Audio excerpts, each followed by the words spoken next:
السلام عليكم ورحمة الله وبركاته. إن الحمد لله نحمده ونستعينه ونستغفره ونعوذ بالله من شرور أنفسنا وسيئات أعمالنا. من يهده الله فلا مضل له ومن يضلل فلا هادي له. وأشهد أن لا إله إلا الله وحده لا شريك له وأشهد أن محمدا عبده ورسوله. يا أيها الذين آمنوا اتقوا الله حق تقاته ولا تموتن إلا وأنتم مسلمون. أما بعد، فإن أصدق الحديث كتاب الله وخير الهدي هدي محمد صلى الله عليه وعلى آله وسلم وشر الأمور محدثاتها وكل محدثة بدعة وكل بدعة ضلالة وكل ضلالة في النار. Jemaah pengajian yang dimuliakan oleh Allah Subhanahu wa taala. Kita bersyukur kepada Allah Subhanahu wa taala atas berbagai nikmat yang Allah Subhanahu wa taala curahkan, yang tentunya sama kita maklumi bahwa kesyukuran itu tidaklah hanya dalam bentuk tahmid, memuji Allah Subhanahu wa taala, tapi bagaimana kita memanfaatkan nikmat itu untuk semakin tunduk dan taat kepada Allah Subhanahu wa taala. Dengan nikmat kesehatan, kita semakin tunduk dan taat kepada Allah Subhanahu wa taala. Dengan nikmat ilmu, kita semakin tunduk dan taat kepada Allah Subhanahu wa taala. Dengan nikmat kendaraan, harta, kita semakin tunduk dan taat kepada Allah Subhanahu wa taala. Demikian pula kedudukan, jabatan, kita semakin tunduk dan taat kepada Allah Subhanahu wa taala dengan ini. Dan juga nikmat keagamaan, takwaan, keimanan, khusyuk, keikhlasan, kesabaran, dan yang semisalnya. Dengan semua nikmat itu, harusnya kita semakin tunduk dan taat kepada Allah Subhanahu wa taala. Karena itulah pertemuan-pertemuan seperti ini adalah perkara yang harus kita betul-betul syukuri. Sebab dia adalah salah satu dari sekian banyak nikmat yang merupakan nikmat-nikmat khusus yang Allah Subhanahu wa taala hanya berikan kepada mereka-mereka pilihan Allah Subhanahu wa taala. Keislaman adalah nikmat khusus, tapi tidak semua kaum muslimin Allah Subhanahu wa taala berikan nikmat untuk berada dalam majelis ilmu. Sehingga berada dalam majelis ilmu adalah nikmat khusus. Sebab dia lebih dalam dari sekedar nikmat umum Islam. Karena itu jamaah, syukurilah. Manfaatkan betul nikmat itu untuk semakin tunduk dan taat kepada Allah Subhanahu wa taala. Dengan cara melihat diri kita, setiap majelis ilmu yang kita hadiri bertambah, maka harusnya penghambaan kita bertambah. Kalau tidak, maka kembali kepada pembahasan-pembahasan kita yang lalu. Kesalahannya akan kembali kepada dua hal. Ilmunya yang salah, tidak bersumber dari Quran dan Sunnah. Atau, kalau ilmunya sudah benar, maka maksud kita yang datang dalam menuntut ilmu yang salah. Sehingga ilmu yang bermanfaat itu tidak bermanfaat bagi kita. Karena itulah, perhatikan ilmu yang kita pahami dan perhatikan maksud kita dalam menuntut ilmu. Jemaah yang dimuliakan oleh Allah Subhanahu wa taala, semulia-mulia ilmu dalam agama Allah Subhanahu wa taala adalah ilmu yang merupakan dasar agama kita. Usuluddin, ilmu akidah, perkara keimanan, tauhid, as-sunnah, as-syariah, Ini adalah penamaan-penamaan dari ilmu-ilmu yang kembali kepada makna perkara-perkara dasar dalam agama. Nabi SAW telah mengucapkan kalimat yang dari kalimat itu sangat jelas, sangat mudah bagi kita untuk memahami pentingnya dasar itu. Nabi SAW bersabda, "Bunyal Islam ala khams." Islam bunyah, dibangun. Perhatikan kata dibangun, jamaah. Di atas 5. Kemudian Nabi SAW menyebutkan 5 rukun Islam. Perhatikan kata dibangun. Kenapa Nabi SAW ucapkan dengan kalimat dibangun?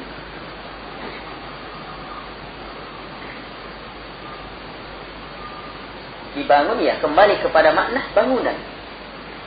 Gimana membangun? Bangunan itu gimana, jemaah? Bangunan itu besar tidaknya, luas tidaknya, tinggi tidaknya, megah tidaknya, kokoh tidaknya, seberapa lama akan bertahan, seluruhnya dilihat dari asasnya, fondasinya. Kalau kita lihat orang membangun, baru kita lihat fondasinya, bukan sembarang bangunan, bukan sembarang yang nantinya kita lihat. Karena itulah perhatikan betul perkara ini. Perkara-perkara akidah, dasar-dasar agama. Dan majelis kita adalah majelis yang akan membahas perkara ini secara lebih meluas. Iya.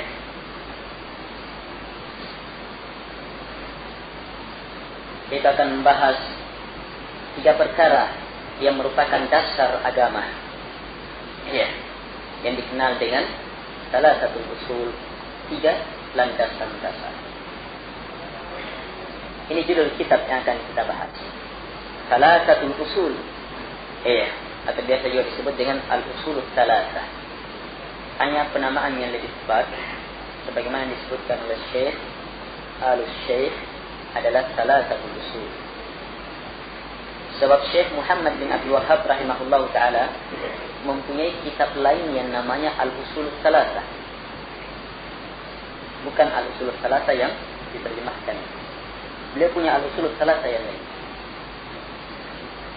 Salah satu usul. 3 usul. Usul bentuk jamak dari kata aslun. Dan aslun artinya dasar, asas, fondasi. Keislaman kita kokoh tidaknya ditentukan oleh perkara ini. Tinggi tidaknya ditentukan oleh perkara ini. Luas tidaknya ditentukan oleh perkara ini. Hebat tidaknya ditentukan oleh perkara ini. Iya. Salat kita, puasa kita, zakat kita, haji kita ditentukan oleh perkara ini. Seluruh amalan kita di masjid, di rumah, puasa, dimanapun dalam bulan Ramadan yang sebentar lagi atau di luar bulan Ramadan ditentukan oleh dasar, ditentukan oleh asas. Secara umum,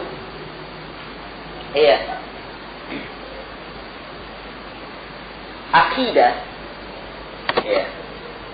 kata akidah itu bersumber dari kata al-aqd.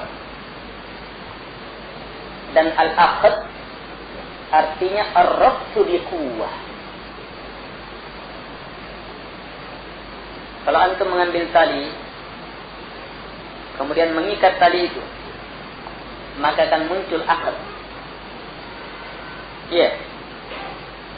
Aqd. Kalau kuat ikatan kita, maka akadnya akan kuat. Itu akad.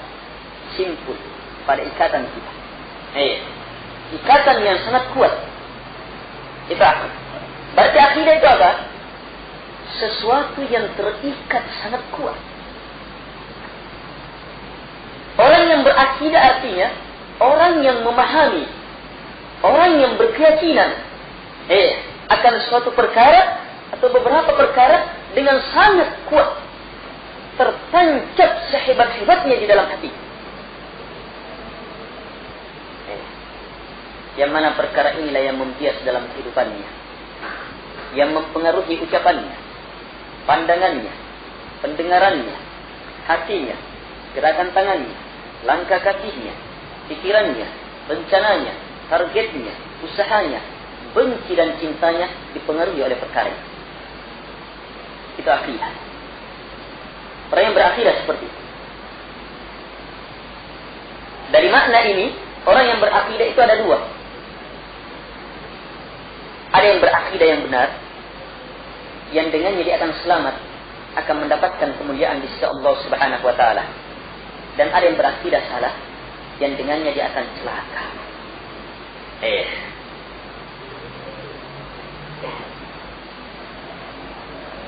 Ukurannya kembali ke mana? Allah Subhanahu wa taala berfirman, "Inna ad-dina 'indallahi Islam." Sungguh din, agama, masuk di dalamnya akidah yang ada di sisi Allah Subhanahu wa taala hanyalah Islam. Ukurannya adalah firman Allah Subhanahu wa taala, "Al-yawma akmaltu lakum dinakum wa atmamtu 'alaikum ni'mati wa raditu lakum al-Islam dinan." Hari ini hari Arafah, telah kusempurnakan untuk kalian agama kalian dengan sempurna-sempurnanya, dan telah kucukupkan atas kalian nikmatku dengan secukup-cukupnya. Wa raditu lakum al-Islam dinan, dan telah ridai Islam untuk kalian. Ukurannya adalah firman Allah Subhanahu wa taala, "Wa may yabtaghi ghayra al-Islam dinan falan yuqbala minhu wa huwa fil akhirati minal khasirin." Siapa yang cari selain Islam berupa din, akidah termasuk di dalamnya, maka falan yuqbala minhu, tidak akan diterima. Dan tidak hanya sekedar tidak diterima jamaah. Lanjutan ayatnya, wa huwa fil akhirati minal khasirin. Dia di akhirat termasuk orang-orang yang merugi dengan kerugian yang terus-menerus. Jadi Islam, selama akidah itu dari Islam, maka hak. Dan selama bertentangan dengan Islam, maka batil. Tetapi berakidah juga namanya. Lihat orang-orang Kristen berakidah. Apa yang dia pahami itu tertancap kuat di dalam diri. Karena itu mereka berani mati. Mereka berani berkorban. Mereka benci, marah, cinta, ridho karena dasar apa yang mereka yakini. Itu berakidah namanya. Lihat orang-orang Yahudi dalam berakidah. Apapun mereka akan lakukan dalam rangka terwujudnya apa yang mereka yakini. Lihat orang-orang Yahudi, orang-orang lain, Nasara, Hindu, Buddha, termasuk prinsip-prinsip akidah-akidah lainnya, seperti prinsip akidah demokrasi, komunis, filsafat, dan yang semisalnya. Aliran kepercayaan itu seluruhnya adalah akidah inilah yang menggerakkan seseorang. Ucapannya dari apa yang dia yakini. Langkahnya dari apa yang dia yakini. Usahanya dari apa yang dia yakini. Benci dan cintanya dari apa yang dia yakini.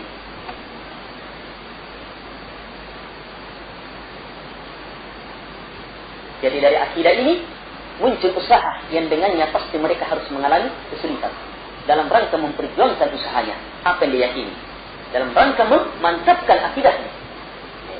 Dia berani susah-susah. Demikian pula kaum muslimin yang berkeyakinan dengan keyakinan Islam yang bersumber dari Quran dan Sunnah.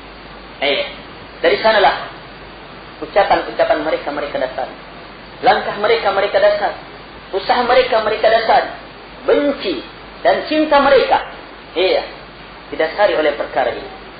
Betul-betul kepada Allah, karena Allah Subhanahu wa ta'ala. Mereka memberi karena Allah, tidak memberi karena Allah Subhanahu wa ta'ala. Dan harus seperti ini orang dalam akidah. Harus mengalami kesulitan, harus siap mengalami kepayahan. Yang kafir dan beriman sama-sama mengalami perkara itu dalam rangka terwujudnya akidah mereka.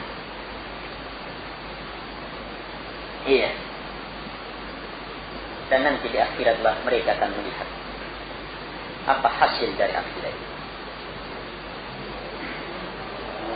Jamaah yang dimuliakan oleh Allah Subhanahu wa taala. Tapi yang hak hanyalah satu. Al-haqqu min rabbik fala takunanna minal mumtarin. Al-haq itu datangnya dari Allah Subhanahu wa taala, maka jangan sekali-sekali kalian termasuk orang-orang yang ragu. Dan keraguan adalah lawan dari akidah. Jangan ragu. Harus yakin bahwa hak itu datangnya hanya dari Allah Subhanahu wa taala. Karena itu yakini hanya yang bersumber dari Allah Subhanahu wa taala. Apa yang Allah Subhanahu wa taala turunkan? Wa anzalallahu 'alaikal kitaba wal hikmah. Dan Allah Subhanahu wa taala telah turunkan kepada engkau ya Muhammad Al-Kitab, Al-Quran, wal hikmah dan hikmah, sunnah Rasulullah SAW. Ayat ini bantahan total sampai ke akar-akarnya terhadap ingkar sunnah, dan sebagian orang yang mengambil sunnah sebagian sunnah dan menolak sebagian sunnah. Ingat, melalui ayat ini yang bersumber dari Nabi SAW berupa sunnah Nabi SAW juga adalah wahyu. Sebab itu juga turunnya dari Allah Subhanahu wa taala. Dan Allah Subhanahu wa taala telah menegaskan, "Wa ma ataakumur rasulu fakhudhu wa ma nahakum anhu fantahu." Apapun yang didatangkan oleh Rasulullah SAW, maka ambil, dan apapun yang dilarang, maka tinggalkan. Dan bagaimana? Iya, Allah Subhanahu wa taala berfirman dalam surah An-Najm, "Wa ma yantiqu 'anil hawa in huwa illa wahyu yuha." Tidak ada yang berucapkan dari hawanya, dari nafsu beliau. Apa yang beliau ucapkan hanyalah wahyu yang diwahyukan. Karena itu ambil dari Quran dan ambil dari sunnah Rasulullah sallallahu alaihi wasallam seluruhnya. Disitulah akidah kita berkuat, berkokoh. Jamaah yang dimuliakan oleh Allah Subhanahu wa taala. Pembahasan akidah luas. Hanya intinya kembali kepada rukun iman yang 6. Tak satu pun perkara akidah kecuali kembali kepada 6 perkara ini. 6 pembahasan. Dan kembali kepada keimanan, perkara keimanan kepada Allah Subhanahu wa taala. Iya. Keimanan kepada para malaikatnya. Keimanan pada kitab-kitabnya. Keimanan pada rasul-rasulnya. Keimanan kepada hari akhirat. Iya, dan keimanan terhadap takdir baik dan takdir buruk. Iya. Ini dia. Perkara akidah kembali kepada perkara.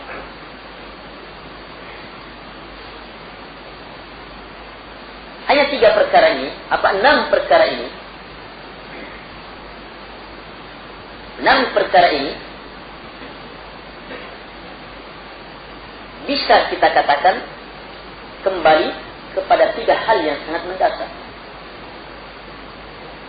yaitu keimanan kepada Allah Subhanahu wa taala. Kemudian keimanan kepada Rasulnya, dan keimanan terhadap apa yang Allah Subhanahu wa taala turunkan kepada Rasulnya. 3 hal. Karena itulah kita perlu mengenal Allah Subhanahu wa taala, mengenal Rasulnya, dan mengenal apa yang Allah Subhanahu wa taala turunkan kepada Rasul. Kalau mau dipersempit lagi, maka kembali kepada satu hal, keimanan kepada Allah Subhanahu wa taala. Kembali ke satu hal. Beriman kepada Allah Subhanahu wa taala, pasti yakin terhadap apa yang Allah turunkan. Yakin terhadap Allah Subhanahu wa taala, pasti yakin beriman pula kepada Rasulnya. Keimanan terhadap Rasulnya harus meyakini rukun iman yang 6. Iya, dan selanjutnya dia harus meyakini seluruh perkara yang berhubungan dengan perkara-perkara itu. Jadi kembali kepada satu hal, keimanan kepada Allah Subhanahu wa taala. Karena itulah Rasulullah sallallahu alaihi wasallam ketika ditanya oleh seorang sahabat, ketika seorang sahabat meminta kepada Nabi sallallahu alaihi wasallam, berikan atau tunjukkan kepadaku sesuatu yang dengannya saya tidak akan lagi minta bertanya kepada Anda. Meminta kesimpulannya. Maka Nabi SAW bersabda, "Qul," katakan, "Amantu billah, tsumma istaqim." Kata Nabi SAW, ucapkan, "Amantu billah," saya beriman kepada Allah Subhanahu wa taala, tsumma kemudian istaqim, istiqamah. Itu saja yang Nabi suruh. Disuruh beriman kepada Allah Subhanahu wa taala, kemudian istiqamah. Uraian istiqamah inilah yang mencakup banyak perkara. Gimana beristiqamah kepada Allah? Iya, beriman kepada Allah Subhanahu wa taala. Gimana istiqamah di atasnya? Imani apa yang Allah turunkan. Imani para malaikatnya. Imani kitab-kitabnya. Imani rasul-rasulnya. Imani hari akhirat. Tempat pasti kita akan bertemu kembali kepada Allah Subhanahu wa taala. Imani ketentuan-ketentuan Allah Subhanahu wa taala. Hal itu baik atau buruk. Ini jamaah yang dimuliakan oleh Allah Subhanahu wa taala. Baik. 3 dasar atau 3 pondasi yang dibahas dalam kitab Thalathatul Usul karangan Syekh Muhammad bin Abdul Wahhab ini kembali 3 hal tadi. Kembali kepada 3 hal yang kita sebutkan tadi. Pengenalan kepada Allah Subhanahu wa taala, pengenalan kepada Rasulnya, dan pengenalan kepada apa yang diturunkan kepada Rasulnya, yaitu Islam. Ini 3 dasar ini, inilah yang akan dipertanyakan. Inilah yang akan dipertanyakan dalam ujian penentu. Ujian penentu. Di mana tempat kita nantinya di akhirat. Yang mana ujian ini berada di antara 2 alam. Alam akhirat dan alam dunia. Itulah yang kita kenal, alam yang kita kenal dengan alam barzakh. Di situ ujiannya. Di alam barzakh diuji. Ternyata ujiannya berkisar pada 3 hal ini. Pengenalan kepada Allah Subhanahu wa taala, kepada Rasulnya, dan kepada apa yang Allah Subhanahu wa taala turunkan kepada Rasul. Dipusatkan pada 3 hal ini. Sebab 3 hal ini perkara yang sangat mendasar. Dari sinilah Syekh Muhammad bin Abdul Wahhab memusatkan perhatiannya dan mengarang kitab tersendiri membahas dasar-dasar, fondasi-fondasi pokok atau perkara-perkara yang terpenting terhadap 3 perkara ini. Bagaimana pengenalan kepada Allah Subhanahu wa taala? Bagaimana mengenal Rasulullah SAW dan bagaimana mengenal Islam yang dibawa oleh beliau sallallahu alaihi wasallam. Jamaah yang dimuliakan oleh Allah Subhanahu wa taala. Pada kesempatan ini kami akan bacakan beberapa hadis sehubungan dengan keadaan di alam barzakh. Yang mana dari situ akan nampak bagi kita tentang pentingnya 3 perkara ini.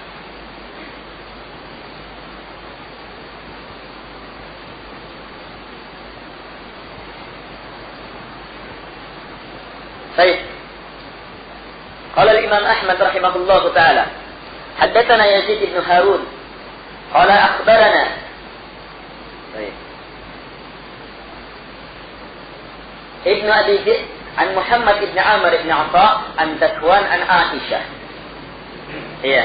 Berkata Imam Ahmad rahimahullah taala telah menceritakan kepada kami Yazid ibn Harun. Beliau berkata bahwa telah mengkhabarkan kepada kami atau telah memberitakan kepada kami Ibnu Abi Dhi'b dari Muhammad bin Amr ibn Atha dari Zakwan. Zakwan meriwayatkan dari Aisyah. Dan sanad hadis ini kuat. Sahih. Aisyah radhiyallahu anha berkata, "Ja'at Yahudiyah fas'amat ala babi. Faqala at'inuni a'adakumullahu min fitnati ad-dajjal wa fitnati 'adzabil qabr." Berkata Aisyah radhiyallahu anha, datang seorang wanita Yahudi. Minta makan di depan pintu saya. Wanita Yahudi itu berkata, beri saya makan. Semoga Allah melindungi kalian dari fitnah Dajjal dan fitnah azab kubur.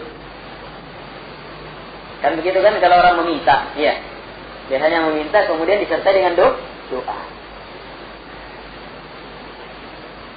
Beri saya makan, kemudian dia doakan. Semoga Allah melindungi kalian dari fitnah Dajjal dan dari fitnah azab kubur. Qalat, maka Aisyah berkata, falam azal أحسبها حتى جاء رسول الله صلى الله عليه وعلى آله وسلم فقلت يا رسول الله ما تقول هذه اليهودية؟ قال وما تقول؟ قلت تقول أعاذكم الله من فتنة الدجال ومن فتنة عذاب القبر. Maka Aisyah radhiyallahu anha berkata ketika mendengar ucapannya wanita Yahudi ini, maka saya tahan dia. Saya tahan wanita ini sampai datang Rasulullah SAW. Selanjutnya saya bertanya kepada Rasulullah SAW, apa yang dia bilang? Apa yang dia katakan oleh wanita Yahudi ini? Nabi kemudian balik bertanya, apa yang dia katakan? Maka Aisyah berkata, dia mengatakan, semoga Allah melindungi kalian dari fitnah Dajjal dan fitnah azab kubur. Ini berarti perkara ini baru didengar oleh Aisyah radhiyallahu anha tentang Dajjal, tentang azab kubur. Dan Aisyah radhiyallahu anha adalah istri Nabi SAW yang sangat luar biasa hifznya, semangatnya dalam memperdalam ilmu. Tidak tenang beliau radhiyallahu anha. Dengar seperti ini, dia tahan ini. Dia tidak melewatkan, dia tahan. Sampai datang Nabi SAW, pembawa ilmu, untuk menentukan ilmu ini benar atau tidak, hak atau tidak. Lihat bagaimana hasil didikan Rasulullah SAW. Kita menjadi umatnya, lihat bagaimana istri beliau Rasulullah yang tercinta. Begitulah terdidik. Mendengar perkara baru.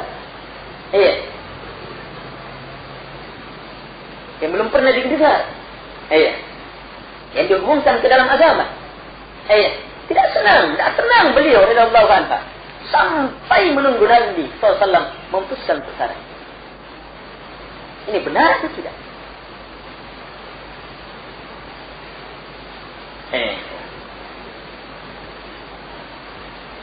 قالت عائشة فقام رسول الله صلى الله عليه وسلم فرفع يديه مدا يستعيذ بالله من فتنة الدجال ومن فتنة عذاب القبر ثم قال أما فتنة الدجال فإنه لم يكن نبي إلا قد حذر أمته منه وسأحذركموه حذيرا لم يحذرك نبي أمته إنه أعور والله عز وجل ليس بأعور مكتوب بين عينيه كافر يقرأه كل مؤمن أما فتنة القبر فهي تفتنون وعني تسألون فإذا كان الرجل الصالح أجلس في قبره غير فزع ولا مشعور ثم يقال له فيما كنت فيقول في الإسلام sampai akhirnya. Baik. Maka selanjutnya Aisyah radhiyallahu anha berkata, maka Nabi SAW pun berdiri. Setelah Nabi ceritakan, ya Rasulullah, dia bilang begini, maka Nabi langsung bangkit, mengangkat kedua tangannya, dan menghamparkannya, seraya meminta perlindungan kepada Allah Subhanahu Wa Taala dari fitnah Dajjal dan dari fitnah azab kubur. Jadi langsung Nabi contohkan dalam bentuk perbuatan. Nabi tidak katakan benar, tapi langsung Nabi berdiri, mengangkat tangannya, minta kepada Allah Subhanahu Wa Taala perlindungan dari Dajjal dan perlindungan dari azab kubur. Yang menunjukkan bahwa benarnya dua perkara ini. Dan sangat pantas, sangat harus kita minta perlindungan dari dua perkara ini. Lihat, Rasulullah SAW saja minta perlindungan dari dua perkara ini. Apalagi kita umatnya. Terlalu takabur kalau ada umat yang mengentengkan dua perkara ini. Apalagi mengingkarinya. Apalagi mengingkarinya. Mungkin yang mengingkari itu sudah mempersiapkan dirinya untuk dia disiksa di alam kubur. Jemaah yang dimuliakan oleh Allah Subhanahu Wa Taala.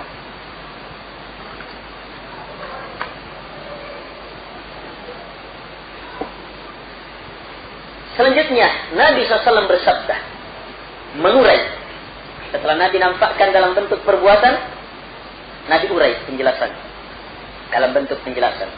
Adapun fitnah Dajjal maka sungguh tak satu pun nabi kecuali pasti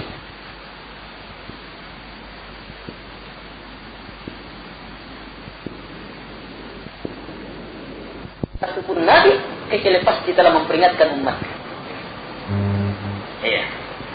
Dan saya, kata Nabi SAW, akan memberikan peringatan kepada kalian dengan peringatan yang tak satu pun nabi memperingatkan umatnya akan perkara ini. Apa peringatannya? Sungguh Dajjal itu buta, cacat satu matanya. Sementara Allah Azza wa Jalla tidak cacat matanya. Allah Subhanahu wa Ta'ala tidak buta. Kenapa Allah disinggung di sini? Sebab Dajjal nantinya aku Tuhan. Di akhir zaman fitnahnya dia akan mengaku Tuhan. Allah Subhanahu wa Ta'ala nampakkan beberapa keanehan padanya sebagai fitnah. Untuk ujian siapa yang betul-betul beriman kepada Allah Subhanahu wa Ta'ala. Allah nampakkan di antaranya disebutkan dalam hadis yang sahih. Allah nampakkan dia mampu dengan izin Allah Subhanahu wa Ta'ala menurunkan hujan. Daerah yang kering dijadikan subur. Dan dia membawa dua hal. Dia membawa surga dan dia pula membawa neraka. Dia membawa neraka. Api yang sangat menyala. Dan dia bawa juga surga, tempat yang penuh nikmat. Yang hakikatnya surganya lah, itulah nerakanya. Siapa yang masuk di situ orang akan mendapatkan siksa. Fitnahnya betul-betul mengerikan, luar biasa. Kata Nabi SAW, dia itu buta, cacat. Sementara Allah Subhanahu wa Ta'ala tidak berkehendak cacat. Kemudian maktub tertulis baina ainaihi, tertulis di antara dua matanya, kafir. Tertulis di antara dua matanya, kafir.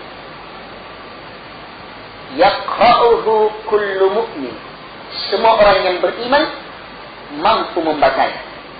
Jadi yang beriman saja yang bisa baca, bisa lihat. Itu tentang Dajjal. Nabi SAW berikan peringatan secara singkat di sini. Adapun fitnah kubur, kata beliau, maka dia adalah fitnah yang kalian akan difitnah. Dan tentang sayalah kalian akan ditanya. Tentang sayalah kalian akan ditanya. Sebab di antara pertanyaannya, siapa Nabi? Baik. Kemudian, kalian menerjemahkan. Lihat lebih jauh. Kata Nabi SAW, maka, Nabi urai, maka jika dia adalah orang ar-rajulus soleh, lelaki yang soleh. Perhatikan sifatnya, ar-rajulus soleh. Ar-rajul lelaki, as-soleh, orang yang soleh. Soleh ini kata sifat, bukan sekedar melakukan kesolehan. Bedakan yusolli dengan musolli. Kalau al-musolli sifatnya sudah, solat sudah menjadi sifat dia. Kalau yusolli sementara solat. Bedakan yasumu berpuasa sementara berpuasa dengan shaim. Orang ini memang sudah menjadi sifatnya itu puasa. Dan target syariat bagaimana agama itu menjadi sifat. Lihat di sini, kalau dia lelaki yang soleh, memang kesolehan adalah sifat dia. Bukan sekedar berbuat soleh, kesolehan adalah sifat dia. Jika dia adalah orang yang soleh, maka malaikat akan jadikan dia duduk. Duduk di kuburnya tanpa dikaget-kaget. Tanpa digertak dan yang semisalnya. Kemudian ditanya, Fima kunta? Kamu dulu di mana? Maksudnya kamu itu hidup berada dalam aturan apa? Maka dia menjawab fil Islam, dalam Islam. Kemudian ditanya lagi, siapa lelaki? Siapa lelaki ini yang dulu ada pada kalian? Maksudnya ini Rasulullah SAW. Ya Allah alam, mungkin pada waktu itu Nabi diperlihatkan, atau dengan ilmu orang tentang Rasulullah, Diingatkan, siapa? Kamu kenal dia? Iya. Maka dia menjawab, dia adalah Muhammad, Rasulullah Sallallahu Alaihi Wasallam. Dia datang kepada kami membawa kejelasan dari sisi Allah Subhanahu Wa Taala. Kejelasan itu kami benarkan dia. Ini jawabannya dia. Maka apa jamaah yang terjadi? Dibukakan lubang dari arah neraka. Iya, furjah, celah dari arah neraka. Maka dia pun melihat neraka. Iya, sebahagiannya saling memakan sebahagian. Api makan api. Setelah dia melihat pemandangan yang mengerikan itu, maka diberitahu dia, lihatlah kepada tempat yang Allah Subhanahu Wa Taala telah lindungi kamu darinya. Langsung, ya tentunya, langsung muncul kegembiraan ini. Sebab dia lihat pemandangan yang mengerikan luar biasa. Kemudian dikatakan itu adalah tempat yang kamu telah dilindungi. Allah Subhanahu Wa Taala telah selamatkan kamu darinya. Kemudian setelah itu, diperlihatkan celah dari surga. Diperlihatkan celah dari surga. Maka dia pun melihat luar biasa kenikmatan. Dia melihat bunganya. Dia melihat apa yang ada di dalamnya. Kenikmatan yang luar biasa. Pemandangan yang sangat nikmat. Tentunya orang akan senang luar biasa dengan kesenangan yang sangat luar biasa. Selanjutnya, kesenangan ini semakin bertambah tentunya. Ketika dikatakan, itu adalah tempat kamu di surga. Maka dia pun diberitahu, kamu dulu berada di atas keyakinan. Dan kamu mati berada di atas keyakinan itu. Perhatikan, alal yakini kunta. Perhatikan kata yakin. Itu akidah. Kamu dulu hidupmu di dunia di atas yakin. Kamu mati di atas yakin itu. Iya. Dan di atas ini pula lah kamu nantinya akan dibangkitkan. Jika Allah Subhanahu Wa Taala telah kendaki hari berbangkit. Jadi jika orang baik. Jika orangnya lelaki jahat. Iya. Maka dikubur. Didudukkan dengan kasar. Dihentak. Kemudian ditanya, kamu dulu di mana? Dia menjawab, la adri. Iya. Kemudian diperlihatkan lelaki yang dulu pada kalian ini siapa? Nabi Muhammad. Dia mengatakan, sami'utun nasa yaquluna qawlan faqultu kama qalu. Saya dengar orang-orang bilang, begini, ya saya juga bilang begini. Lihat bagaimana lelaki yang jahat ini, agamanya hanya sekedar ikut-ikutan. Dengar orang bilang iya. Dengar ustaz bilang iya. Dengar kiai bilang oh iya. Dengar Andre Nguruta bilang oh iya itu. Dengar syekh bilang oh iya itu. Dengar tukang beca bilang, sampai tukang beca bilang iya. Bahkan sampai sebagian orang dengar orang gila bilang, orang tidur bilang, oh iya. Ini. Dengar mimpi, dengar setan yang berupa jin, mimpi, melalui mimpi, oh iya. Ikut-ikutan. Tidak mau kembali kepada Quran dan Sunnah. Maka apa yang terjadi jamaah? Dia tidak mampu menjawab. Maka dibukakan celah. Celah ini dari surga. Dia lihat pemandangan surga luar biasa, bunganya luar biasa. Ternyata ini sepertinya kenikmatan terakhir. Selanjutnya dikatakan, lihatlah tempat yang Allah Subhanahu Wa Taala palingkan kamu darinya. Kemudian dibukakan celah dari arah neraka. Dan lihat neraka memakan neraka, api makan api. Kemudian dikatakan itulah tempat kamu. Kamu dulunya berada di atas syak, keraguan. Dan kamu mati di atas keraguan itu. Dan kamu akan dibangkitkan di atas keraguan itu. Kemudian selanjutnya dia pun disiksa. Ini proses ketika sudah diturunkan. Adapun proses ketika awal dicabutnya ruhnya, diriwayatkan berkata Muhammad ibn Amr, haddatsani Sa'id ibn Yasar an Abi Hurairah, datang dari sahabat Abi Hurairah. Nabi SAW bersabda, kata Nabi SAW, sungguh mayat akan dihadiri oleh malaikat. Ini kalau sudah akan dicabut. Jika dia adalah lelaki yang soleh, maka malaikat berkata, ukhruji ayyatuhan nafsu tayyibah, kanat fil jasadi tayyibi, wa khruji hamidatan, wa bashiri birahi wa raihan, wa rabbin ghairi ghadban. Malaikat suruh keluar dia. Keluarlah wahai jiwa yang baik, yang berada dalam jasad yang baik. Keluarlah dalam keadaan terpuji. Berbahagialah dengan kebahagiaan, dengan raihan, dengan aroma keharuman, dengan istirahat, ketentraman. Berbahagialah. Dengan roh yang tidak murka kepada engkau. Ini terus diucapkan kalimat-kalimat ini kepada dia. Sampai akhirnya dia diangkat, dicabut ruhnya, diangkat naik ke atas langit. Sampai ke langit pertama disuruh buka. Tanya siapa dia, penjaga bertanya siapa dia. Maka yang membawa ini berkata dia adalah si Anu. Penjaga langit pertama mengatakan, marhaban. Selamat datang bagi jiwa yang baik, yang berada dalam jasad yang baik. Masuklah dalam keadaan terpuji. Berbahagialah dengan kebahagiaan, dengan ketenangan, dengan roh yang tidak akan murka. Terus diucapkan ini sampai melewati langit pertama kedua, sampai dia berjumpa dengan apa? Di atas langit yang di atasnya ada Allah, di atasnya ada Allah Azza wa Jalla. Ini lafaznya. Maka jadi terus seperti dia. Maka di sini terputus. Kemudian Nabi jelaskan lelaki yang jahat. Adapun lelaki yang jahat, maka malaikat mengatakan, keluarlah wahai jiwa yang kotor, yang berada dalam jasad yang kotor. Keluarlah dalam keadaan rendah dan hina. Berbahagialah. Diberikan juga kabar gembira. Hanya kabar gembiranya berupa apa? Berupa asap yang sangat pedih, berupa api, berupa kengerian, berupa ancaman yang berbagai macam bentuknya. Dan terus diancam, diberikan kabar ancaman ini sampai naik ke langit pertama. Minta dibukakan pintu. Ditanya siapa? Maka dia menjawab, malaikat yang menjawab, oh si Anu. Malaikat sudah mengetahui dan menjawab, la marhaban bin nafsil khabith.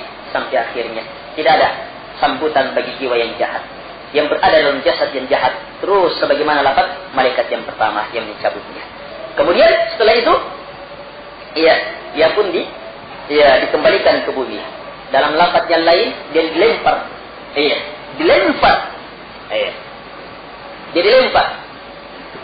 Dia dilempar sampai kembali masuk dalam ke kuburnya. Proses masuknya di kubur, di situ lanjutannya hadis Aisyah yang kita baca tadi. Kalau orang baik, maka disuruh bangun dengan cara yang baik, kemudian ditanya dengan baik. Baik, titik pembahasan kita di sini sebutkan dua pertanyaan. Pertanyaan tentang Nabi Sallam dan pertanyaan tentang Islam. Hadis lain diriwayatkan oleh Abu Daud dan hadisnya juga sahih. Ini peristiwanya tatkala Nabi Sallam keluar bersama para sahabatnya, membawa jenazah seorang sahabat Ansar. Maka kata sahabat Al-Barra ibn Azib, kami mendatangi kubur dan tatkala sementara digali lahatnya, Nabi SAW duduk dan kami pun duduk di sekitar Nabi SAW. Duduk di sekitar Nabi SAW dalam posisi apa? Dalam posisi sementara berpikir. Di tangan Nabi terdapat tongkat, dan beliau tancapkan di bumi dan beliau angkat kepalanya. Seraya berkata, Ista'idu billahi min adabil qabr. 2 kali atau 3 kali naik ucai. Jadi dalam kondisi sementara menunggu itu di kubur, tenang kondisinya, Nabi tiba-tiba mengatakan, minta kalian perlindungan kepada Allah Subhanahu wa taala dari azab kubur. 2 kali Nabi ulang atau 3 kali. Kemudian dalam hadis yang lain disebutkan, kata Nabi sallallahu, sungguh betul-betul dia mendengar trompa. Apa langkah trompa kalian jika ingat kata jika wallau mudbirin, didengarnya jika wallau mudbirin. Itu didengarnya jika mereka wallau pulang mudbirin, balik sudah. Berarti didengarnya khusus ketika itu saja. Selain itu tidak lagi. Sehingga tidak ada dalil bagi orang yang mengatakan, kita bisa datang ke kubur, membacakan Yasin dan yang semisalnya. Sebab dia kan mendengar. Enggak. Ini mendengarnya ketika itu saja. Itu pun tidak ada syariatnya membaca ketika itu. Seluruh hadis tentang Yasin lemah. Seluruh hadis tentang Yasin itu lemah. Bahkan ada yang palsu. Baik. Di sini pertanyaannya, man rabbuk wa ma dinuk wa man nabiyyuk. Itu pertanyaannya. Ya hada, wahai ini, wahai kamu, siapa Rabb kamu? Apa agama kamu? Dan siapa nabi kamu? Ini 3 pertanyaan. Jelas ya? 3 pertanyaan. 3 pertanyaan ini yang menjadi titik pembahasan dalam pembahasan kita selanjutnya. Baik, lanjutannya sebagaimana disebutkan ini. Hanya di sini disebutkan ketika orang-orang yang beriman, orang-orang saleh itu mampu menjawab, mereka mampu menjawab, maka Nabi berkata, "Hadzaka qaulullahi ta'ala, yuthabbitullahu alladziina aamanu bil qawli tsabiti fil hayatid dunya wa fil akhirah." Al-ayat.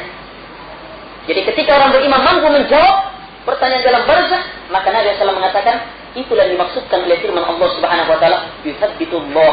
Allah kokohkan orang-orang yang beriman bil qauli tsabit, dengan perkataan yang kokoh dalam kehidupan dunia dan di dalam akhirat, maksud dalam barzakh.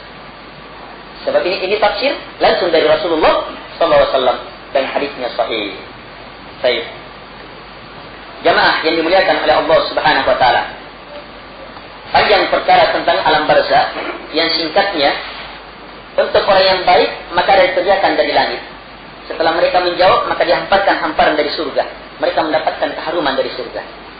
Adapun yang jahat maka sebaliknya, dihamparkan hamparan dari api neraka dan mereka mendapatkan panasnya baunya sebelum azab neraka di negeri akhirat nantinya.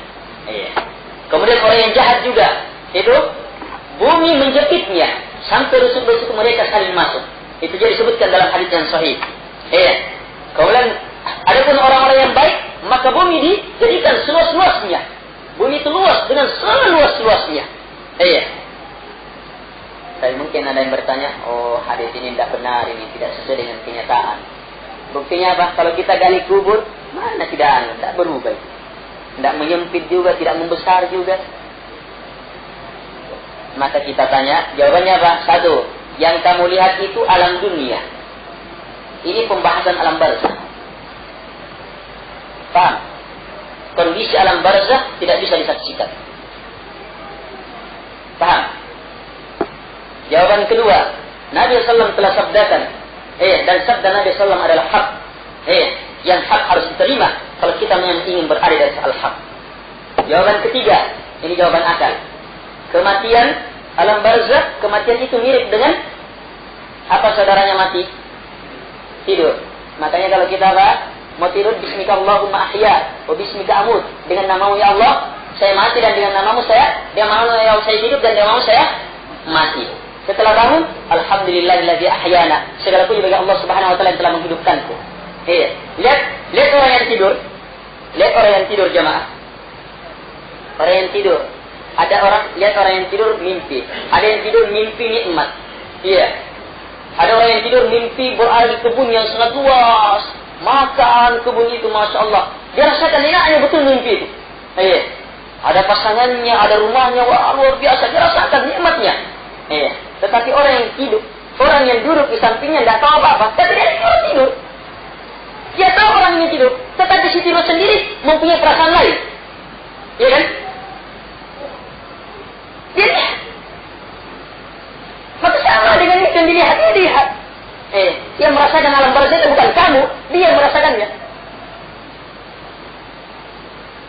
Orang yang lain misalnya tertidur dalam keadaan terjepit, dipukul, dihantam sama orang, ketakutan luar biasa. Tapi orang di sampingnya dia biasa dengan saya, tidak ada.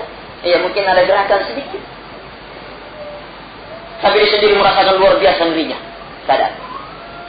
Kalau tidur bisa seperti ini, jamaah, apalagi mati. Apalagi sudah ada keterangan. Ini jamaah.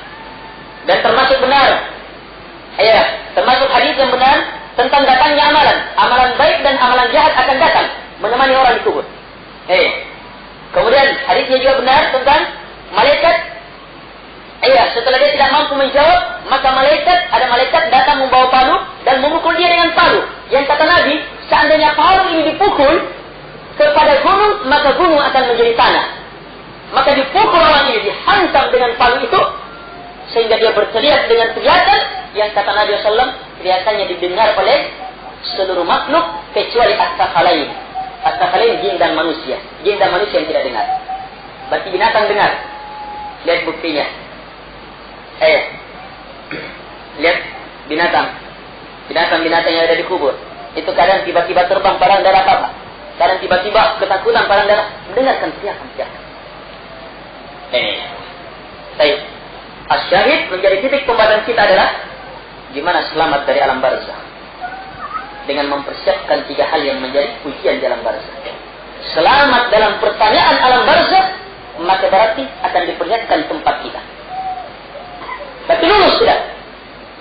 Karena itulah, kata Nabi SAW, orang yang merasakan kenikmatan di alam barzakh, yang kata Nabi itu kenikmatannya seperti mereka itu tidur seperti tidurnya pengantin pengantin baru menanti hari kiamat. Tapi itu pun karena mereka sudah melihat tempatnya di surga, tetap mereka berdoa meminta kepada Allah Subhanahu wa taala, "Ya Allah, segerakan hari berbangkit." Padahal sudah kenikmatan luar biasa mereka tidurnya. Tapi tetap mereka minta, "Ya Allah, segerakan hari berbangkit." Mereka sudah ingin merasakan nikmat surga. Ini jamaah. Alam barzakh jamaah kunci. Karena itulah Nabi SAW wajibkan untuk minta perlindungan dengan 4 perkara, termasuk dalamnya fitnah azab kubur. Fitnah azab kubur. Iya. Fitnah azab kubur ya. Itu dia pertanyaannya. Hanya ingat jamaah, pertanyaan ini mungkin kita bisa jawab sekarang. Iya. Marabbuk. Biar ditanya dalam bahasa Arab bisa dijawab. Marabbuk. Jawabannya Rabbi Allah. Mantap. Iya. Madinuk. Ini al-Islam. Man nabiyuk? Nabi Muhammad SAW. Iya. Mau dijawab yang bahasa bugil, bahasanya bisa semuanya. Tapi itu jawaban di dunia. Jawaban di akhirat lain. Ingat, siapa yang Allah kokohkan? Hanyalah mereka-mereka yang beriman. Yuthabbitullahu alladhina amanu. Allah akan kokohkan orang-orang yang beriman bil qawli tsabit dengan perkataan yang mantap. Yang beriman saja. Yang beriman saja. Iman terhadap 3 perkara ini. Harus punya ilmu yang betul-betul terjadi terhadap 3 perkara ini, yang mana keyakinan ini harus membias dalam kehidupannya, yang disinilah hakikat keislamannya. Keimanan kepada Allah, keimanan kepada Rasulnya, keimanan terhadap apa yang beliau SAW bawa. Kita harus kenali Allah, haknya Allah kita sudah tunaikan, haknya Rasulullah kita sudah tunaikan, haknya Islam kita sudah tunaikan.